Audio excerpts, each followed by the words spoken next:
Ito na po yung aking mga na-harvest. Kamatis, sili, tsaka talong.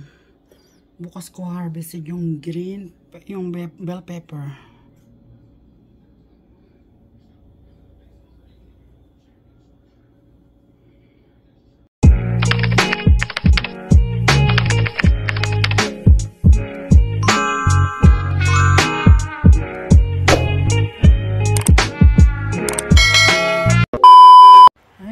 Welcome back to my channel. Mag-harvest kami ngayon ng ilang gulay katulad ng mga talong, mga kamatis, yan, palaya wala pa, sili, yan, green, mga gulay na pwede na ma-harvest at mga luto. Maliliit pa yung iba kong gulay. Ito malalaki na yung mga sili ko, okay lang siya, laklak. Pero yung mga itong okra ko yan, maliliit pa yung okra. Ito naman yung mga strawberry, yan, may mga bunga na yung mga strawberry.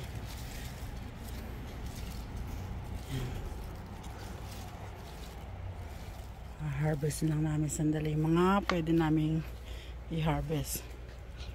Tapos itong aking ampalaya, gagamitin ko yung iba mamaya kasi magmumunggo ko. Yan, marami na silang bulaklak. So sabi ko sa asawa ko, i-harvest niya ng ibang kamatis kasi ang dami na, may mga pula-pula na rin dun.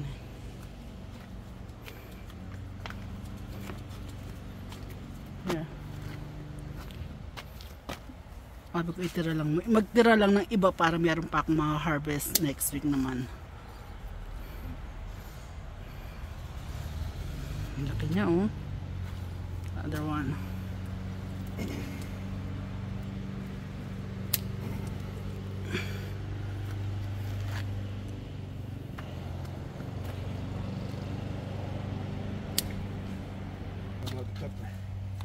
Okay. Marami na naka-harvest kanina yung asawa ko doon sa may garden, sa tinanim ko doon sa biyanan ko ng mga siling ganyan.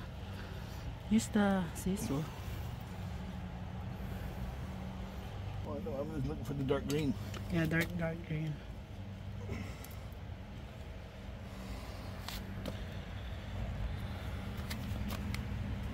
Di marunong mag-harvest yung asawa ko. Doon the other side, the other.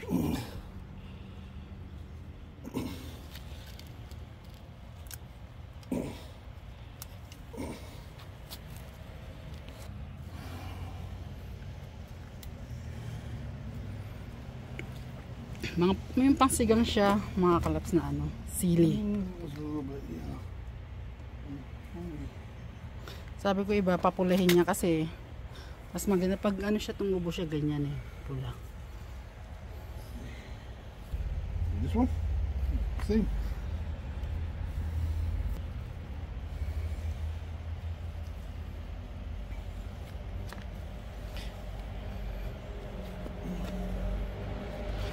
I think that's enough. That's only the tomato. See, we got the tomato yesterday. Sabi ko, naka-harvest na kami kahapon yan Pero meron pa kasi mga natira, mga dilaw-dilaw. Ayan. Medyo dilaw.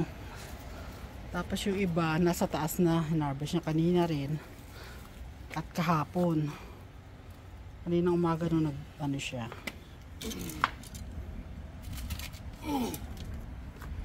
Okay.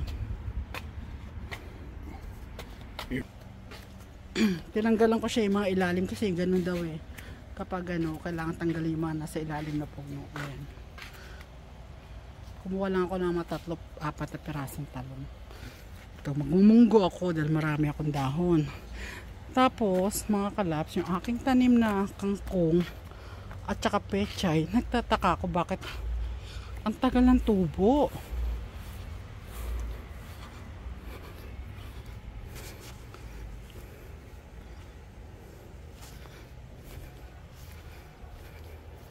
Dito pinagkakainan ng mga bulaklak ko, yung pinagkakainan ng mga deer. Ayun Tingnan mo ang aking kangkong. Oh. Parang ang tagal ng tubo. Pati yung pechay ko, nagbubulaklakan na.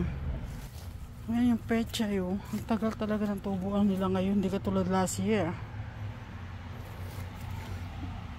Hindi ko alam kung ano nangyari. Pati yung kangkong dati ganitong ano, nakakapag-harvest na ako. Marami na ako naka-harvest. Pero ngayon, wala pa rin ako naka-harvest. Kita mo, halos patubo pa lang. Tagal ng tubo ng kangkong.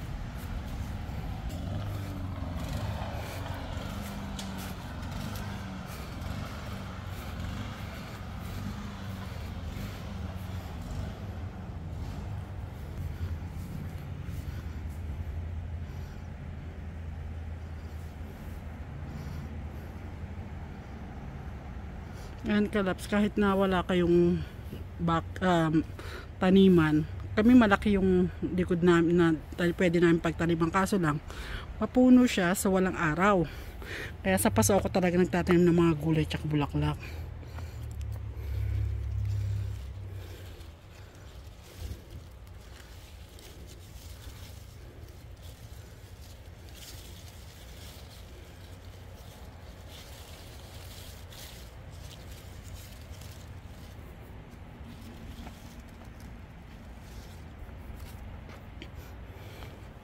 Mga bulaklak ko rito, yan yung pinagkakain din ng deer.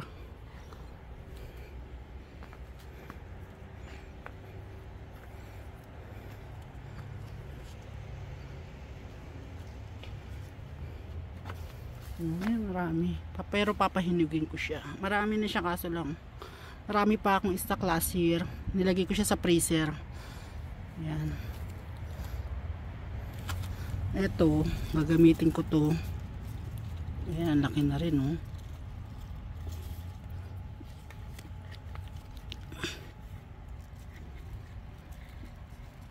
Laki na akong bell pepper. Kailang harvest na rin ako dito ng bell pepper. Siguro nakaapat na ako nakuha. Pinanghalo ko sa mga gulay. Ito, meron kami mahaba naman.